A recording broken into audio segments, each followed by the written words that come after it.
लखनऊ में प्रदेश सरकार में कानून मंत्री और बीजेपी प्रत्याशी ब्रजेश पाठक ने कहा कि उत्तर प्रदेश विकास की राह पर है। इस बार पार्टी पूर्ण बहुमत से सरकार बनाने वाली है। पाठक से बातचीत की एसोसिएट एडिटर आलोक गुप्ता ने। राजधानी लखनऊ में चौथे चरण में वोट डाले जाएंगे। लखनऊ के सारे प्रत्याशी जनसंपर्क कर रहे हैं, लोगों से मिल रहे हैं, लोगों तक अपनी बात पहुंचा रहे हैं। हमारे साथ मौजूद हैं लखनऊ कैंट के प्रत्याशी और लखनऊ के ही नहीं पूरे प्रदेश के लोकप्रिय नेता ब्रजेश पाठक जी, जो कि कैंट से चुनाव मैदान में है और इस वक्त भी गाड़ी में है। उनके बारे में जो जानकारी मिल रही है, एक दिन में 60 से ज्यादा जनसभाएं कर रहे हैं और बहुत तुरंत फुरत की जनसभाएं कर रहे हैं। इस वक्त हमारे साथ में, इसके बाद हम अगली जिस जनसभा में रहेंगे वहां पर भी दिखाएंगे कि किस तरीके से लोगों से अपनी बात रखते हैं, लोगों से कहते हैं। पाठक जी, कैसा चल रहा है चुनाव? कुछ दिन बचे हैं। बहुत अच्छा चल रहा है। मतलब लखनऊ का आम जनमानस खुलकर सड़कों पर है और भारतीय जनता पार्टी के प्रत्याशी के रूप में मुझे आशीर्वाद दे रहा है। आप देखेंगे यहाँ प्रचंड बहुमत की जीत मिलेगी और भारतीय जनता पार्टी के पक्ष में लहर चल रही है। पूरे प्रदेश में बीजेपी पिछली बार से अधिक सीटें जीत करके सरकार बनाएगी। पिछली बार आप लखनऊ मध्य से थे। लखनऊ मध्य की जनता ने मतलब कहा जाए कि अभूतपूर्व प्यार आपको दिया था। कैंट से क्या रिस्पॉन्स आपको मिला? कैंट में भी मध्य की बेहतर मिल रहा है और मध्य भी अच्छा सीट है, वहाँ भी सब लोग जीतेंगे और कैंट में बहुत अच्छा समर्थन मिल रहा है। मतलब ये कहा ही जाता है कि आप चाहे मध्य से लड़ें या कैंट से लड़ें या कहीं से भी लड़ें, हर आम आदमी के लिए आप खड़े रहते हैं और लोग आपको कहते हैं कि आप पेन किलर हैं, सारे दर्दों का निवारण कर देते हैं। लखनऊ के लोग मुझे बहुत प्यार करते हैं और सभी लोग, सभी सीटों के लोग, सभी आम जनमानस का आशीर्वाद मुझे मिल रहा है और आप देखेंगे कि दुआओं का असर होगा और आशीर्वाद का असर होगा और भारतीय जनता पार्टी कैंट विधानसभा क्षेत्र में ऐतिहासिक विजय दर्ज करेगी। मैंने अभी पिछली जनसभा भी आपकी देखी है। तमाम सारी अपील करते हैं लोगों से, कहते हैं कि कबड्डी का मैदान है और तमाम सारे मुद्दे गिनाते हैं। कौन कौन सी चीज़ें गिनाते हैं? मतलब ये चुनाव जो है एक तरीके से उन लोगों के बीच में है जो कानून का राज स्थापित कर रहे हैं और दूसरी तरफ गुंडे माफिया मवालियों की समर्थक सरकार है। तो मैं ये चाहता हूँ कि गुंडे माफिया मवालों की जो लोग सरकार बनाना चाहते हैं उनको हमें उनके मंसूबे पूरे नहीं होने देना है।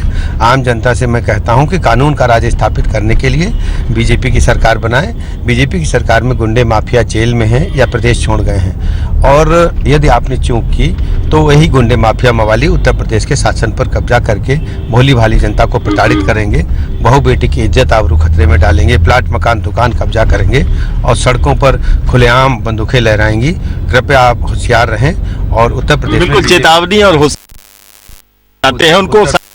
कई बार जने भी आप निकाल देते हैं। देखिए ऐसा ना, भारतीय जनता पार्टी के प्रत्याशी के रूप में मैं लोगों से कहता हूं कि किस प्रकार अत्याचार अनाचार पिछले शासनकाल में हुआ है, तो हम सब इकट्ठा होकर के बीजेपी को जिताएं। पूरे प्रदेश में बीजेपी की लहर चल रही है और हम पिछली बार से अधिक सीटें जीतने जा रहे हैं। बातों बातों में इतिहास में 500 साल पीछे भी चले जाए। वाई नॉट, क्यों नहीं? भारत के इतिहास पर तो नज़र मुझे रखना ही पड़ेगा और जिस ढंग से भारत की सभ्यता को बदलने के प्रयास हुए तब भी हमारी संस्कृति के पालकों ने इसको बचाए रखा और आज हम उसी संस्कृत के सांस्कृतिक विरासत के वाहक हैं। आदरणीय प्रधानमंत्री नरेंद्र मोदी जी, आदरणीय योगी जी प्रदेश को और देश को बहुत बेहतर ढंग से चला रहे हैं और आप देखेंगे परिणाम बीजेपी के पक्ष में आएंगे। पश्चिमी उत्तर प्रदेश की सीटें हैं, आपके भी दौरे रहे हैं, कितना इम्पैक्ट वहाँ पर किसान आंदोलन का कुछ है? या देखेंगे कि किसान भाई हमारे परिवार के सदस्य हैं, परिणाम बीजेपी के पक्ष में ही आएगा। वहाँ के दंगों से जनता उभी थी, वहाँ की मार पिटाई गुंडई से जनता उभी थी, वो बीजेपी को पसंद कर रही है।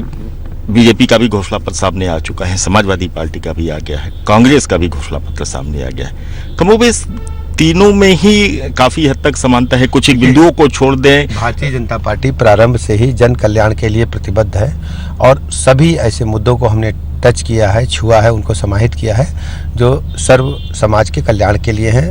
व्यापारियों को, किसानों को, नौजवानों को, छात्रों को, महिलाओं को, गरीबों को, सबके उत्थान की बात उसमें है। लेकिन कहीं ना कहीं वही बातें सपा में भी देखने को मिलती है, कांग्रेस में भी देखने को मिलती है। समाजवादी पार्टी कॉपी की राजनीति करती है और वो कॉपी उनकी फेल हो जाएगी, वो कभी पास नहीं होंगे। तमाम सारे मुद्दे इस बार रहे हैं, जिन्ना भी इस बार फिर देखने को मिला। विकास के मुद्दे क्यों पीछे छूट जाते हैं? पाकिस्तान जिन्ना, समाजवादी पार्टी के लोग केवल वोटों के एकत्रीकरण के लिए ऐसा बयान देते हैं।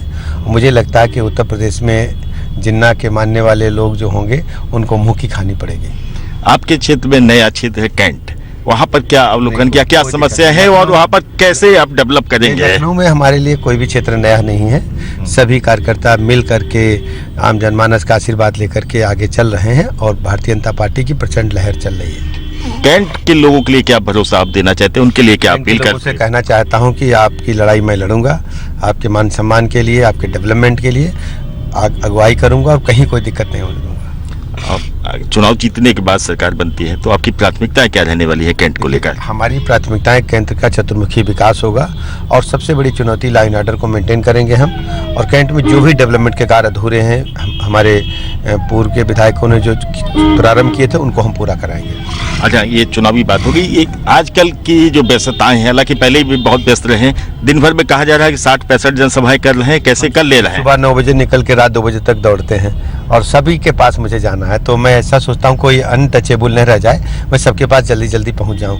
लगभग पूरी विधानसभा हमने एक राउंड घूम लिया है। आप देखेंगे सभी मोहल्लों में, सभी वार्डों में, सभी प्रमुख व्यक्तियों के यहाँ, और 2-3 दिन में पूरी कवर हम कर लेंगे। कहा जाता है बहुत संक्षिप्त भाषण आप देते हैं, 5 से 10 मिनट में अपनी बात कह लेते हैं। 5 मिनट में पूरी बात आ जाती है और जनता समझदार है, कोई दिक्कत नहीं है, सभी लोगों का आशीर्वाद मुझे मिल रहा है। लखनऊ की अगर बात करें तो लखनऊ से आपका गहरा नाता है, अटल जी को बातें भी आप करते हैं, उनके फाउंडेशन को भी आप चला रहे हैं। श्रद्धेय अटल जी ने लखनऊ को बहुत कुछ दिया, लखनऊ को ऐसा नाम दिया, अटल जी की वजह से ही लखनऊ पूरी दुनिया में जाना गया। और श्रद्धेय अटल जी के बताए हुए कार्यों को, उनके बताए गए रास्ते पर हम आगे बढ़ रहे हैं। एक आखिरी सवाल आपसे लेते हैं, कैंट को लेकर क्या प्राथमिकताएं रहने वाली है अगली सरकार? जो भी अधूरे कार्य हैं हमारी भारतीय जनता पार्टी के विधायक जी ने जो शुरू किए थे उनको हम पूरा कराएंगे और जो भी डिमांड्स जनता की है उनको हम पूरा करेंगे। कोई रोड मैप अभी तक सामने आया? अभी रोड मैप के मामले में जैसे सीवर लाइन है, रोड्स हैं, तारों का जो मकर जाल है और जो ट्रैफिक जाम है, ऐसी कई समस्याएं हमारे सामने, उनको हम दूर करेंगे। 60 से 62 जनसभाएं आप कर ही रहे हैं, शाम को शादी बारात में भी आप देखने को मिल जाते हैं। असल 2 बजे तक दौड़ते हैं और सुबह 8 बजे निकलते हैं, तो ये तो कुछ दिन की बात होती है, तो शरीर अभ्यस्त हो गया है काम करने की। बिल्कुल शरीर अभ्यस्त हो गया है और चतुर्मुखी विकास की बात कह रहे हैं। और मैं आपको दिखाना चाहूंगा कि देखिए उनके समर्थक, उनके चाहने वाले, आप गाड़ी के बाहर एक दूसरी जनसभा में हम लोग पहुंच गए हैं, लोग नारेबाजी कर रहे हैं और उनका इंतजार कर रहे हैं अपने नेता का। हम देखते हैं कि किस तरीके से अब सीधे जनता का संबोधन करते हैं ब्रजेश पाठक जी। समय के लिए लखनऊ से कैमरामैन रजनीश के साथ आलोक गुप्ता।